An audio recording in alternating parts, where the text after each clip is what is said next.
아멘. 오늘은 믿음의 선한 싸움을 싸우라는 제목으로 말씀을 살펴보고자 합니다. 함께 말씀을 보실까요? 오직 너 하나님의 사람아, 이것들을 피하고 의와 경건과 믿음과 사랑과 인내와 온유를 따르며 믿음의 선한 싸움을 싸우라. 영생을 취하라. 이를 위하여 내가 부르심을 받았고 많은 증인 앞에서 선한 증언을 하였도다. 성도된 우리들은 우리들과 함께 하시는 하나님 때문에 어떠한 삶을 살게 됩니까? 말씀은 어떠한 삶을 그려주고 있죠? 성도된 우리들이 우리들 안에 계신 하나님 때문에 우리들을 향한 하나님의 뜻을 친히 이루어 주시는 바로 그 하나님 때문에 우리들은 어떠한 삶을 살게 된다? 믿음의 선한 싸움을 싸우는 그러한 삶을 살게 된다. 그리고 그 결과까지도 말씀은 소개하고 있죠. 믿음의 선한 싸움을 싸우게 된 우리들은 하나님 때문에 무엇을 취하게 됩니까?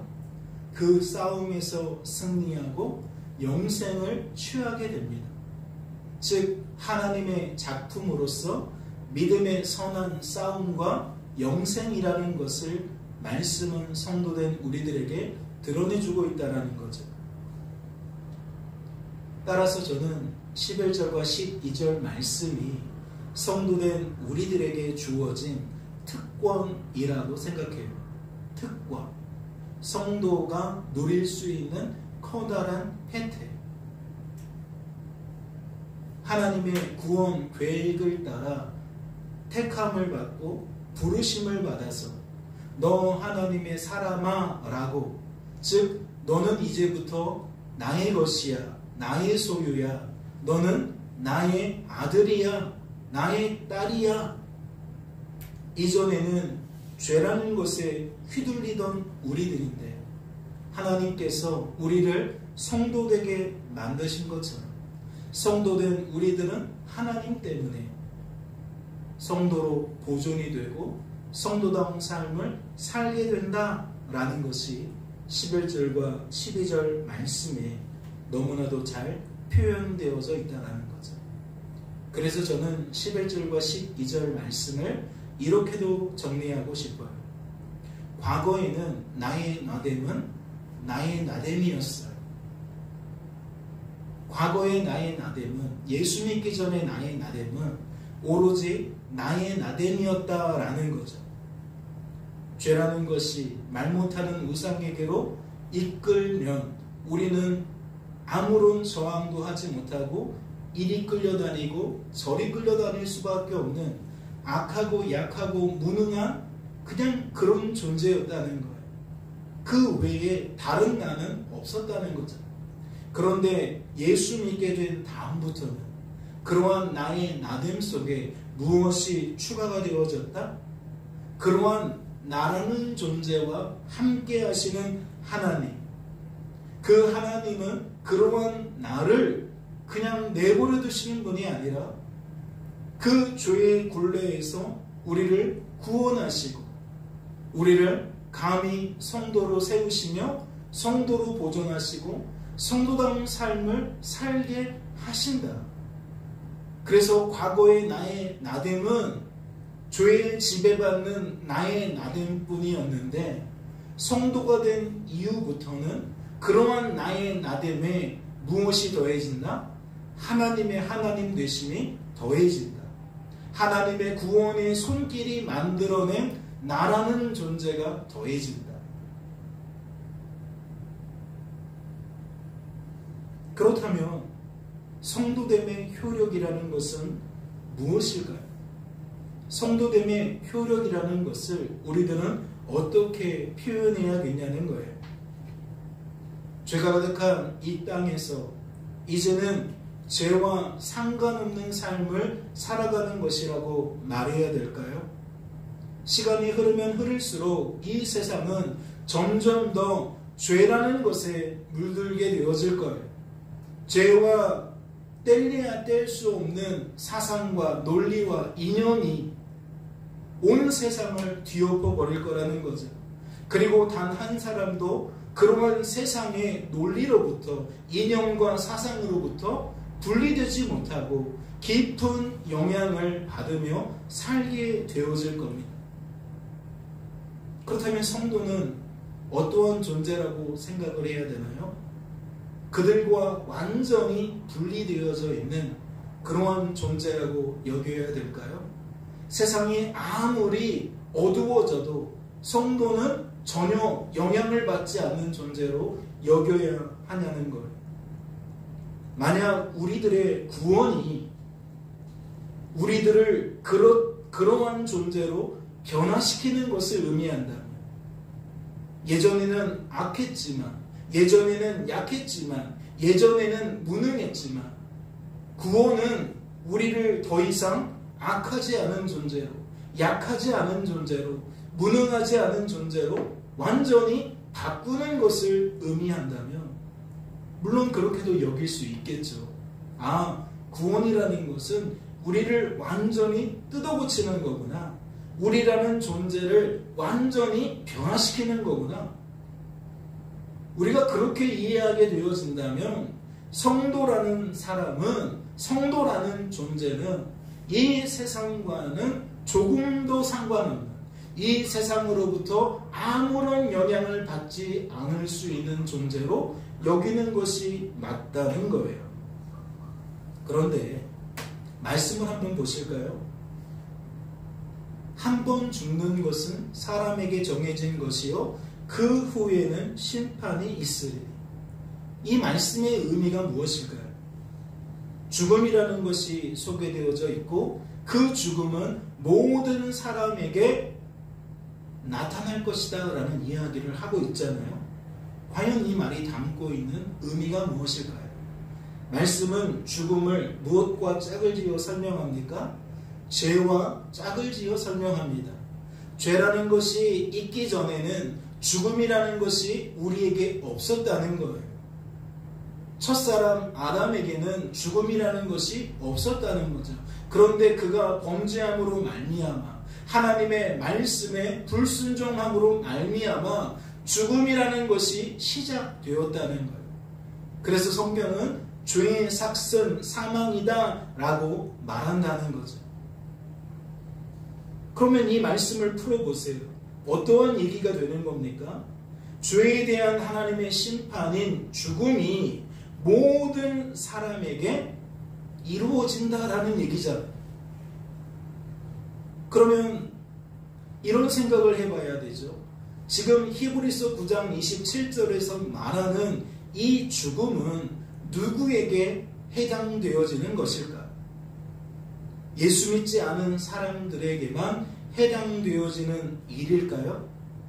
여전히 하나님께 속하지 못한, 하나님의 소유가 되지 못한, 하나님의 자녀가 되지 못한, 즉 여전히 죄에 속하게 된, 여전히 죄의 소유가 된, 여전히 죄의 자녀가 된 그들에게만 해당되어지는 이야기겠냐는 거죠. 어떻게 생각하세요? 그렇다고 생각하세요? 그렇다고 생각하지 않으세요? 저는 그렇게 생각하지 않아요. 왜 그렇죠? 당장 이번 주만에도 서울 안에 있는 많은 장례식장에 분명 성도의 장례도 있었을 것이기 때문입니다. 어떠한 권사님, 어떠한 장로님, 때로는 어떠한 목사님, 성도의 장례도 분명히 있었을 것이다 라는 거죠. 무엇을 방증하는 거예요? 성도된 우리들도 육체의 죽음을 당한다는 거예요. 성도된 우리들도 죄가 가득한 이 땅에서 죄에 대한 하나님의 심판의 결과인 죽음을 당하더라는 거죠. 그렇다면 이것이 의미하는 바가 뭐예요? 그는 가짜라는 의미일까요? 이 땅에서 죽음을 맞이하게 된 성도는 진짜 성도가 아니라는 것을 방증하냐는 거예요. 그렇다면 저는 더 묻지 않을 수가 없어요. 여러분 성경에 기록되어져 있는 모세를 기억하십니까? 다윗을 기억하시나요? 베드로를, 바울을, 스데반을, 디모데를 기억하시냐는 거예요. 그들은 성도입니까? 성도가 아닙니다. 그들이 성도라는 것을 예수 믿는 우리들이 부인할 수 없을 겁니다. 그렇다면 한번 여쭤볼게요. 그들은 이 땅에서 죽음을 경험했습니까? 죽음을 경험하지 않았습니까? 말씀해 보니까 모세도 죽음을 경험했고요. 다윗도 죽음을 경험했고요. 베드로도, 바울도, 스데반도, 디모데도 모두 죽음을 경험했습니다. 그렇다면 그들이 가짜라는 이야기입니까? 우리가 조금 전에 확신을 가졌잖아요. 아, 그들은 가짜가 아니지. 성경에 기록된 그들은 진짜 성도야 라고 우리가 이미 확인했잖아요. 그런데 진짜 성도인 그들이 이 땅에서 죽음을 당했다? 그러면 이 땅에서 당하는 죽음이 무엇을 의미하는 것인지 한 번 더 고민을 해봐야 되겠죠. 자, 다시 한번 말씀을 드려요. 한 번 죽는 것은 사람에게 정해진 것이다 라는 이 말씀은 성도된 우리들에게 무엇을 드러내는 걸까요? 하나님의 구원 계획을 따라 성도가 되었어도 우리들은 이 땅에서 육체의 죽음을 피할 수 없다는 것은 과연 무엇을 의미하겠냐는 거예요. 이는 죄에서 구원받는 것이, 성도로 세워지는 것이 나의 나됨의 변화를 의미하는 것이 아님을 방증하는 겁니다. 우리가 성도로 세워졌다? 그게 잘못됐다는 얘기가 아니에요. 우리가 죄에서 구원받았다? 그게 가짜가 아니라는 거예요. 죄에서 구원받고 성도로 세워졌어도 어떠한 변화가 없다? 나라는 존재의 변화는 없다. 그것을 나타내는다라는 거죠. 악하고 약하고 무능한 우리들은 예수 믿기 전에만 악하고 약하고 무능한 것이 아닙니다. 예수 믿은 다음에도 여전히 악하고 약하고 무능한 거예요. 따라서 성도된 우리들은 구원이라는 것을, 구원 이후에 성화라는 과정을 어떻게 여길 수 없는 거죠? 마치 우리들이 초월적인 존재가 된 것으로 여길 수가 없는 거예요. 내가 하나님과 버금가는 어떠한 인간의 한계를 뛰어넘은 새로운 존재가 된 것으로 여길 수가 없다는 거죠. 또한 그러한 존재로 계속 성장해 가고 있는 것으로도 여길 수가 없는 거예요. 그러한 생각들은 말씀과 무관한 거예요. 말씀이 이야기하는 것과 다른 거예요. 이게 무엇을 이야기하는 것이냐? 구원받은 성도는 인생을 결코 나하기 나름으로 여길 수가 없다는 거예요. 이제는 성도가 되었으니까 나는 더 이상 악하고 약하고 무능하지 않으니까 나는 스스로 말씀에 순종할 수 있다고, 내가 순종할 수 있지만 순종하지 않은 것이라고 그렇게 여길 수가 없다는 거죠. 여전히 우리는 성도가 되었어도 스스로의 힘과 능력으로는 성도로 보존될 수도 없고 성도다운 삶을 살 수도 없다는 얘기예요.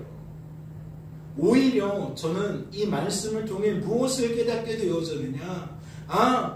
죄에서 구원을 받았기 때문에 이러한 사실이 사실로 여겨지게 되는 거구나 라는 것을 발견하게 돼요.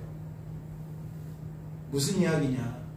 우리 주변에 인생을 내가 사는 거라고 여기지 않는 사람이 없다라고요. 교회를 다녀도, 교회를 다니지 않아도 공통적으로 인생을 어떻게 생각하느냐? 나하기 나름으로 여기며 살더라는 거죠.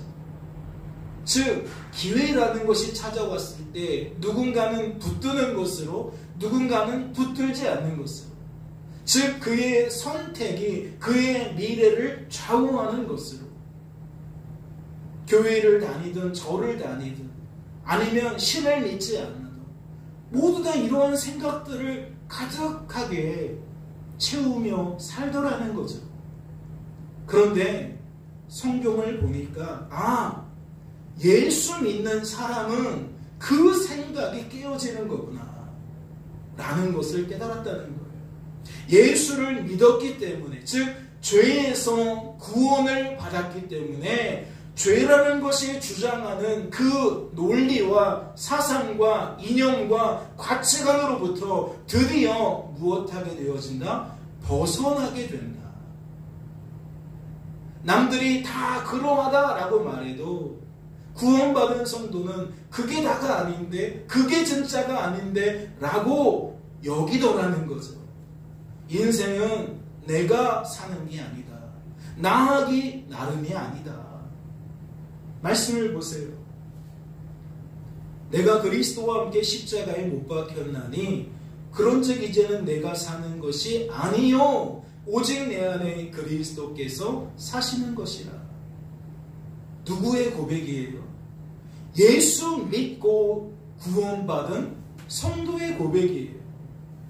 예수 믿기 전에는 유대인들조차도 하나님의 말씀을 붙들고 하나님의 말씀대로 살기 위하여 몸부림치던 그 유대인들도 인생을 어떻게 여겼어요? 내가 사는 것으로 여겼어요.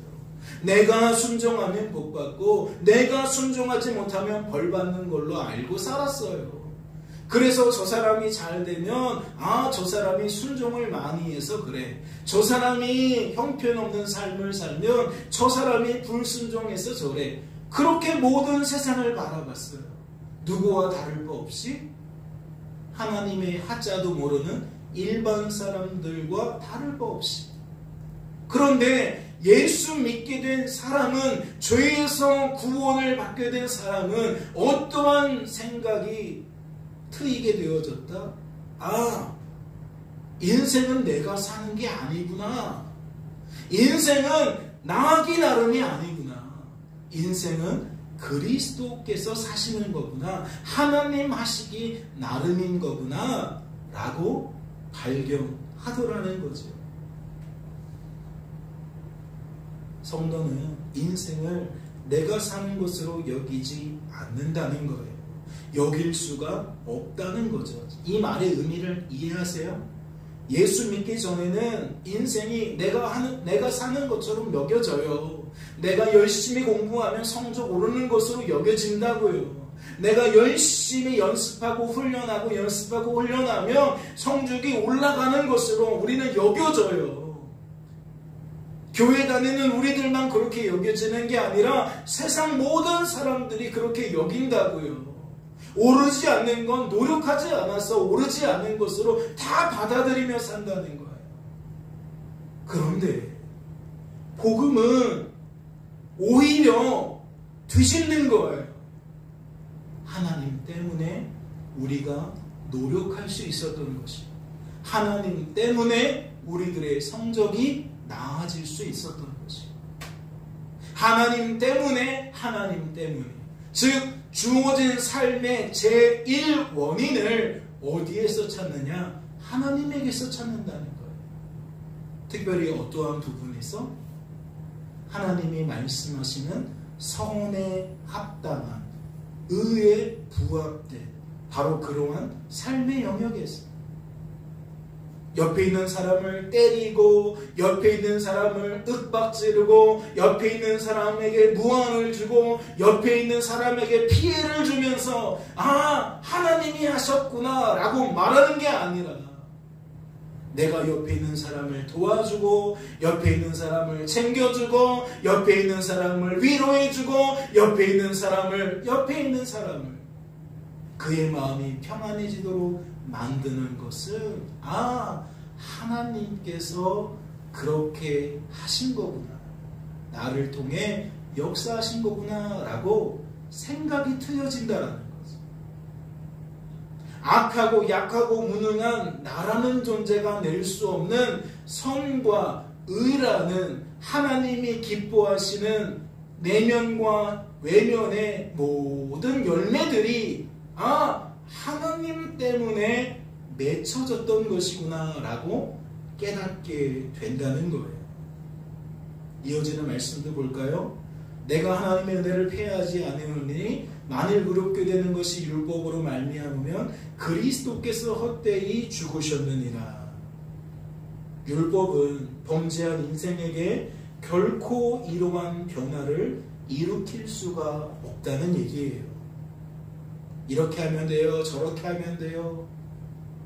사람들에게 길만 잘 알려주면, 사람들이 그 길에 따라 노력만 많이 하면 다 성공할 것 같죠? 그런데 그것은 우리의 망상이고 우리의 신기루와 같아요. 그럴듯해 보이지만 그것은 진실이 아니에요. 말씀은 지금 그 얘기를 하고 있는 거예요. 율법은 범죄한 인생에게 무엇을 드러낼 뿐이에요? 너는 그 바른 길로 가지 않았다라는 것을 드러낼 뿐이에요.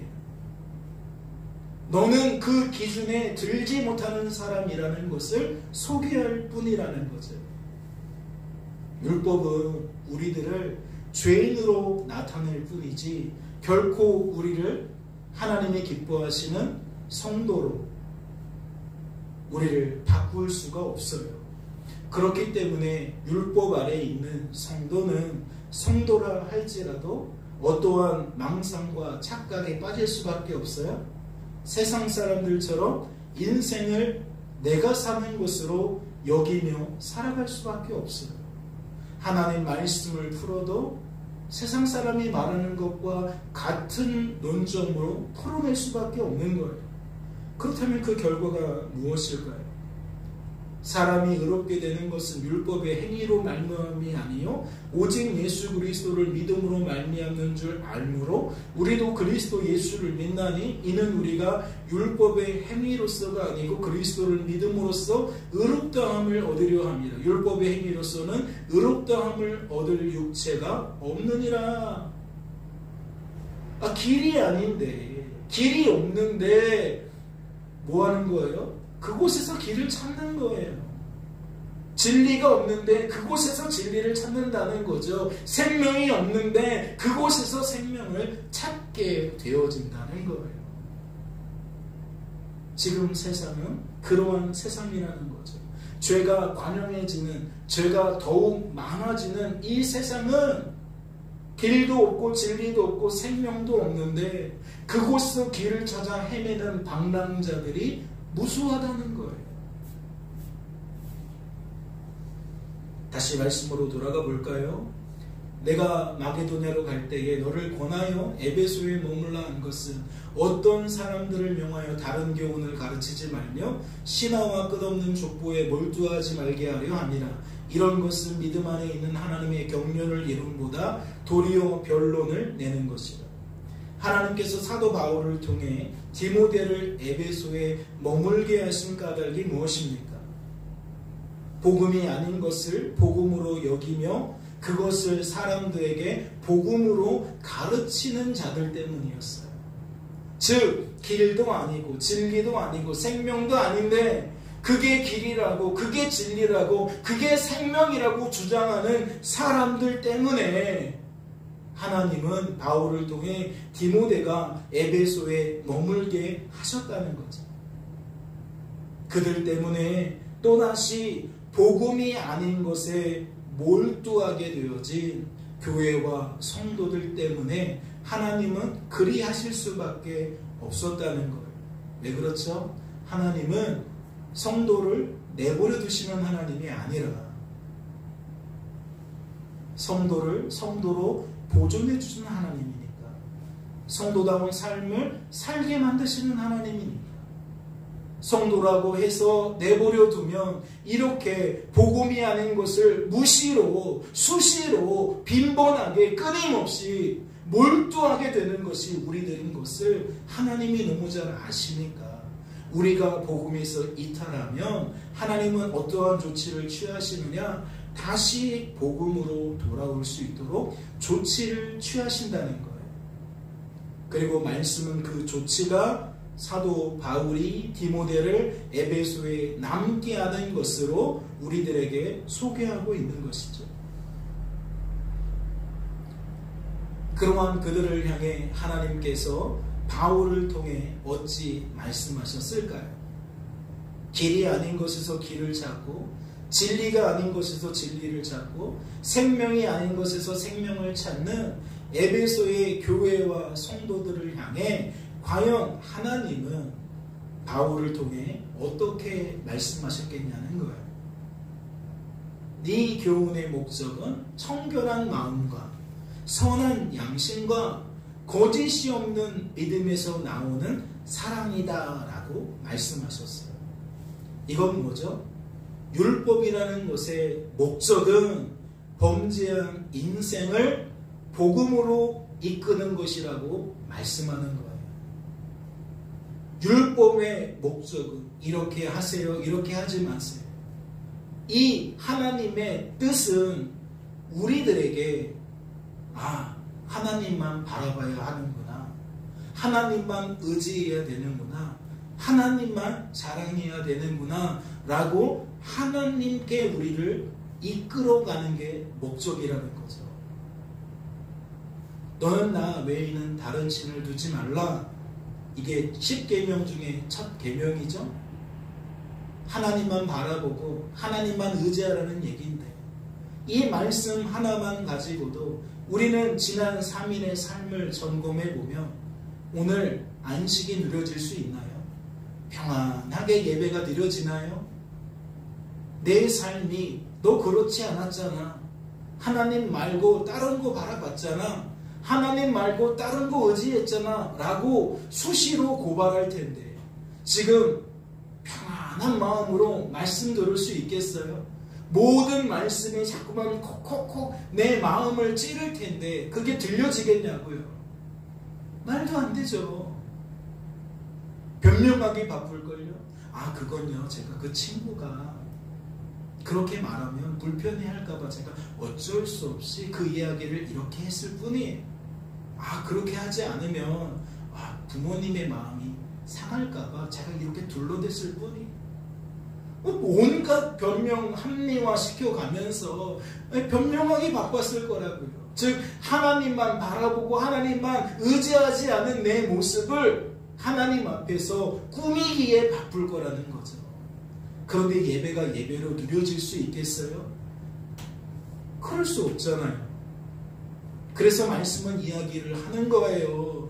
율법이라는 것의 목적은 너는 나 외에는 다른 신을 두지 말라라는 이러한 하나님의 계명의 목적은 그 계명에 따를 수 없는 우리들을 발견해서 우리들 스스로가 하나님이 아닌 것으로부터 절연하고 하나님께로 나아가도록 이끄는 데 있다는 거죠.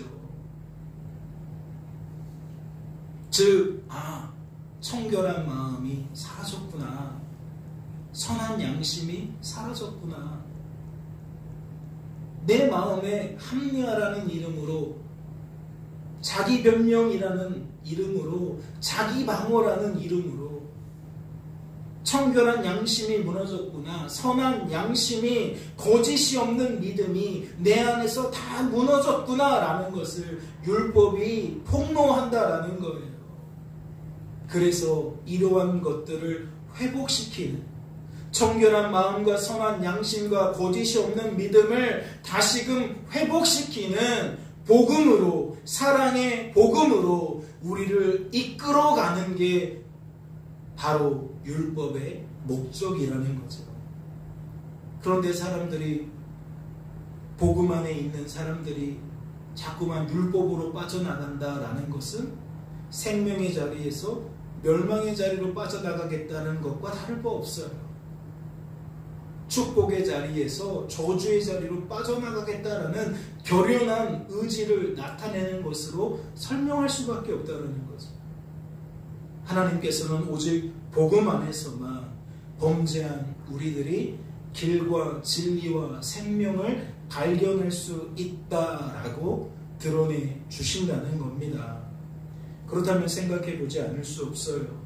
하나님께서 이렇게 말씀하신 이유가 무엇일까요?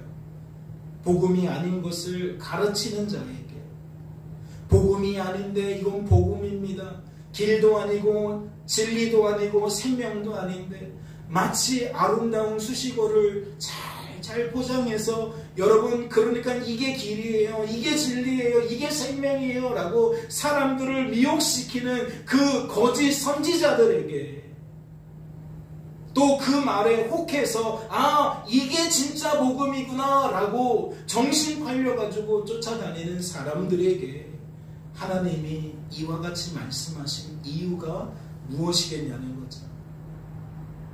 다른 게 아니에요.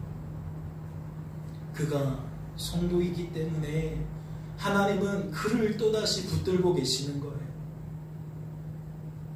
자격 없는 그 사람을 성도로 세워주신 하나님이 지금도 형편없는 우리들, 수시로 하나님을 배반하고 수시로 길과 진리와 생명을 이탈해버리는 우리들을 포기하지 않으시고 또다시 성도로 보존해 주시고 싶으셔서 그런 거예요.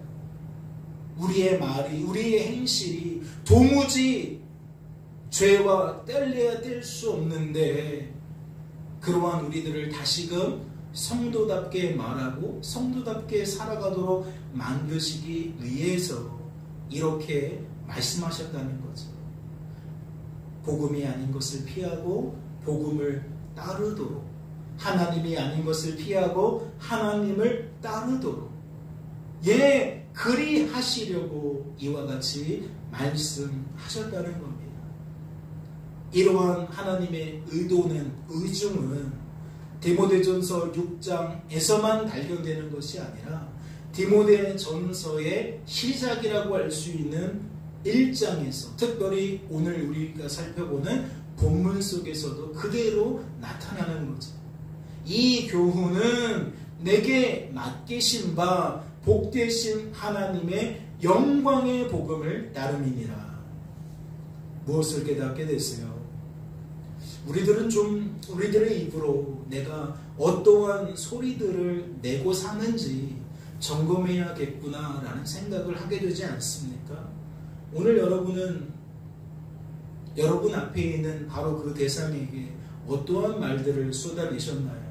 선생님에게, 부모님에게, 친구에게, 직장 동료에게, 선배에게, 후배에게 무슨 말들을 쏟아내셨나요? 지금 사도 바울은 어떤 소리를 내고 있습니까?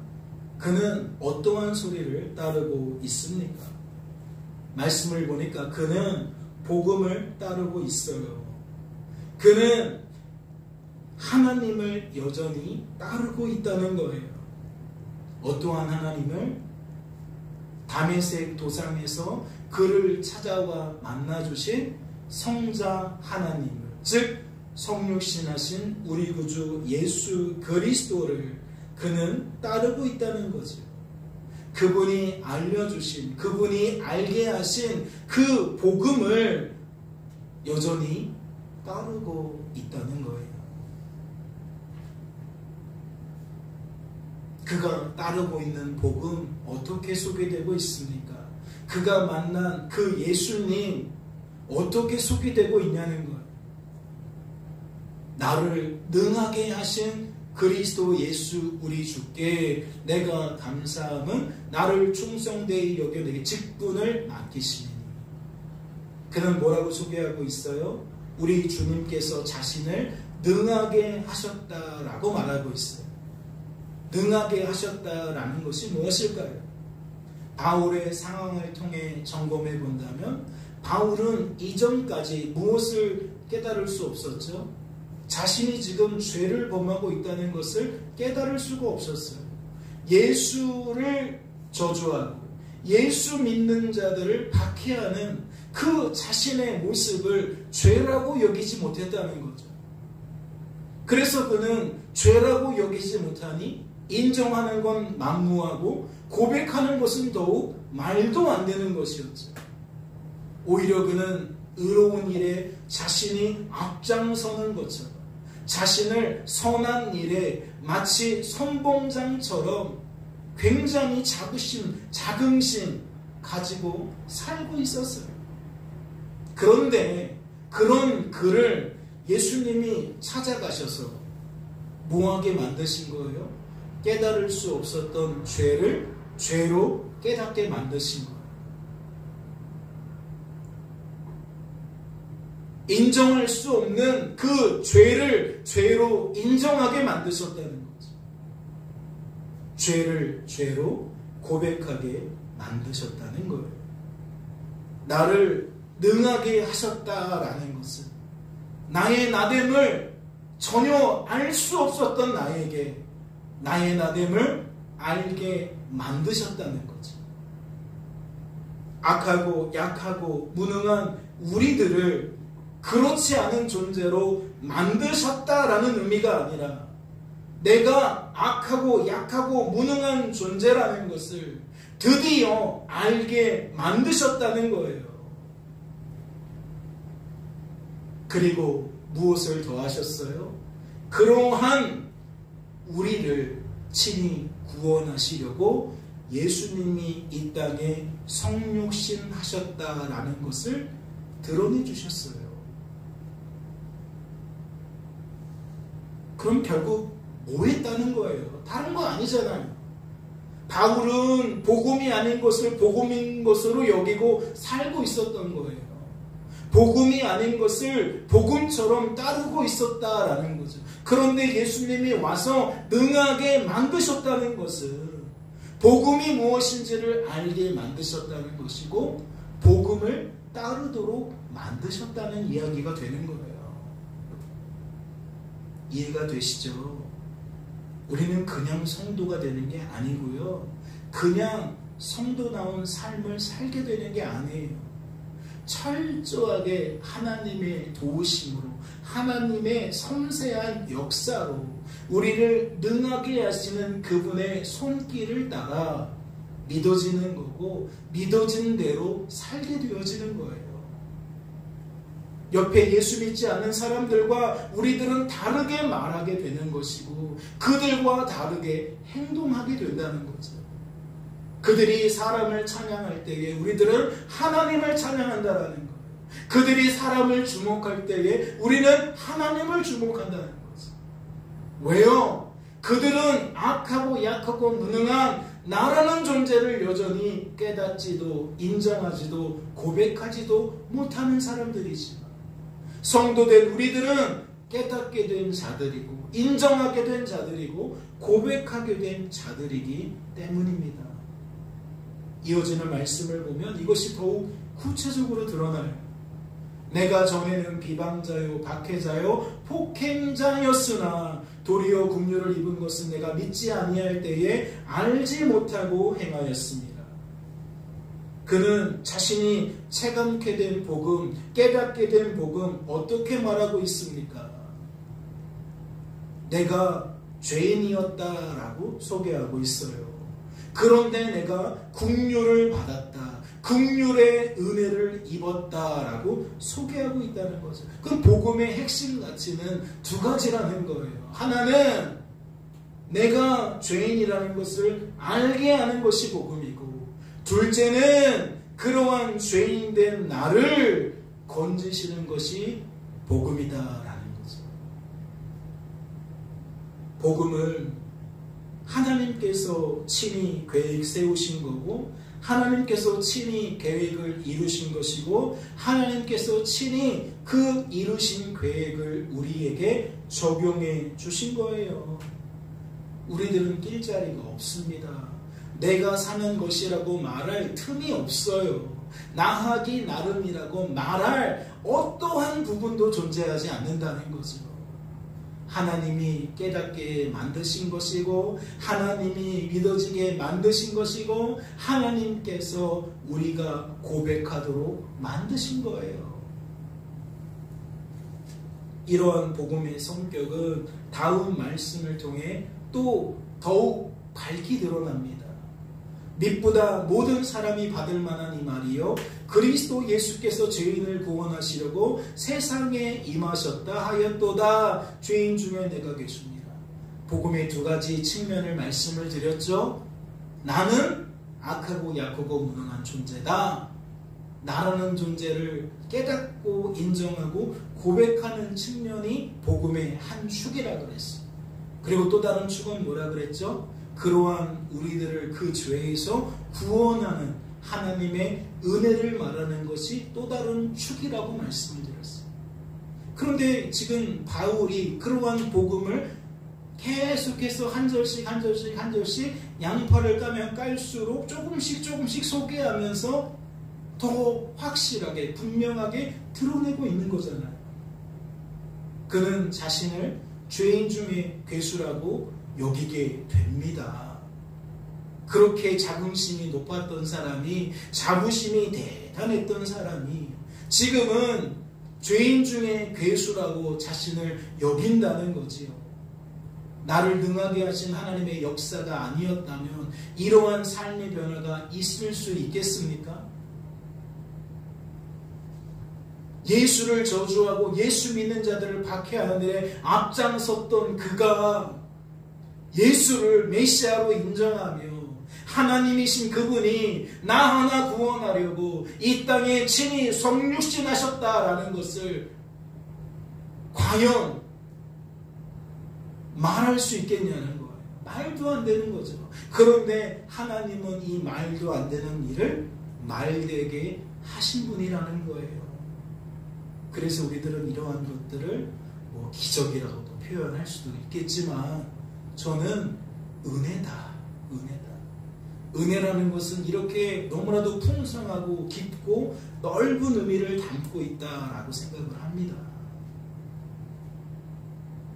사랑하는 성도 여러분, 지난 3일 동안 여러분이 복음 안에 있었다면, 하나님께서 하신 일들이 하나님께서 하신 일로 깨달아지셨다면 응당 무엇이 더욱 깨달아질 수밖에 없겠습니까? 건강을 통해서나 물질의 어려움을 통해서나 또는 인간관계의 어떤 막힘을 통해서나 결국 우리들은 이 두 가지를 깨닫는 거 아닐까요? 늘 나는 괜찮은데 상대방이 이상해 라고 생각하는 것을 넘어서 나도 잘못됐지만 너도 잘못했어 이러한 인간관계, 인간 생각을 넘어서 정말 나라는 존재는 죄인이고 죄인 중에 괴수구나 라고 우리가 복음의 한 축을 누리는 것이고, 또 한편으로는 그러한 나는 더 형편없는 삶을 살아갈 수밖에 없는데 그럼에도 불구하고 이 모양인 것은 하나님이 나를 붙들어 주셨기 때문이구나. 내 건강이 이만한 것은, 내 물질이 이만한 것은, 내 인맥이 이만한 것은, 내 삶의 지표가 이만한 것은 다 하나님의 은혜이구나. 그래서 성도는요, 남들과의 비교가 아니라 하나님과 나와의 절대적인 평가 속에서 늘 내가 어떠한 존재인지를, 또 하나님이 어떠한 존재인지를 더 깊이 알아가는 거라고 말할 수 있는 거예요. 주일의 은혜가 일주일 내내 이어지는 것으로 우리는 여길 수밖에 없다는 거죠. 예배라는 시간이 일주일 중에 아주 작은 시간이 아니라 삶이 예배가 된다라는 표현은 이와 같이 늘 하나님 안에서 하나님께서 하신 일을 맛보며 하나님께서 이런 일들을 하셨네요 라고 고백하면서 나를 더 알아가고 내 안에 계신 하나님을 더욱 알아가는 것이, 그것이 진정한 하나님의 나라를 누려가는 방법이라는 겁니다. 이제 말씀을 맺을까요? 사랑하는 성도 여러분, 그렇다면 우리들은 무엇을 앞세우며 살아가야 될까요? 남은 일주일의 삶 속에서 과연 무엇을 앞세우며 살아가야 될까요? 내가 국류를 입은 까닭은 예수 그리스도께서 내게 먼저 일체 오래 참으심을 보이사 후에 주를 믿어 영생 얻는 자들에게 본이 되게 하려 하십니다. 무엇을 엿볼 수 있죠? 하나님은 나 하나 구원하시는 것으로 끝내시는 분이 아니라는 것을 알 수 있나요?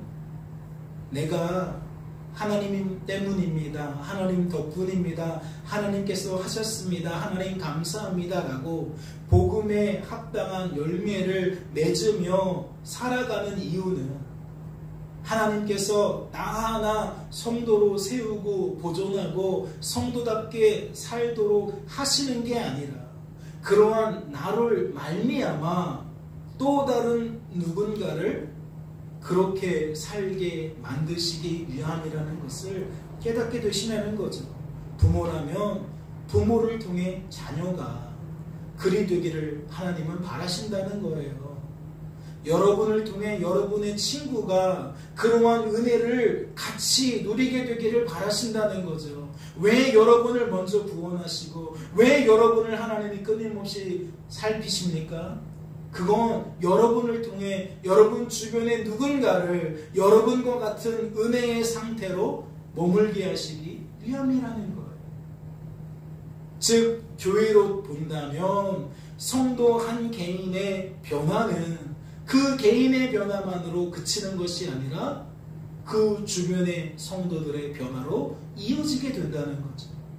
즉 개인의 변화는 공동체의 변화로 이어지게 된다는 거예요. 그것이 하나님께서 계획하신 구원 계획의 한 모습이라는 거죠.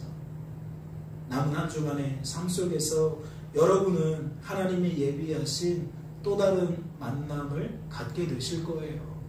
부모님과의 만남, 친구와의 만남, 선생님과의 만남, 이웃과의 만남, 다양한 만남을 갖게 될 거예요. 그때 우리가 하나님께서 하신 일이 하나님께서 하신 일로 여겨져서 하나님을 자랑하게 되는, 하나님께 감사하게 되는 저와 여러분이 되어질 수 있기를 소망합니다. 그래서 우리들로 말미암아 우리들 주변에 있는 그들도 그러한 하나님에 대하여 관심을 갖게 되어지기를 바라고, 결국 그들도 우리들과 같이 하나님 때문에 성도로 세워지고 보존되고 성도다운 삶을 살게 되어지는 하나님의 나라가 누려지게 될 수 있기를 주님의 이름으로 축원합니다. 잠시 기도합니다. 하나님 감사합니다. 우리를 사랑하셔서 오늘도 부르시고 이와 같이 예배에 동참케 하시며 말씀으로 우리의 더럽고 추악한 것들을 제거하시고 하나님의 선하고 의로운 것으로 채우시니 감사합니다. 우리를 성도로 보존하고 성도다운 삶을 살게 하시기 위하여 이와 같이 섬세하게 역사하시는 주님, 남은 한 주간의 삶 속에서, 즉 우리의 삶의 현장에서 이러한 하나님을 더욱 풍성하게 누리게 될 것을 기대하게 하옵소서. 주께서 우리에게 소망 주심에 감사드리며 이 모든 말씀 우리를 죄에서 구원하신 예수님의 이름으로 기도하옵나이다.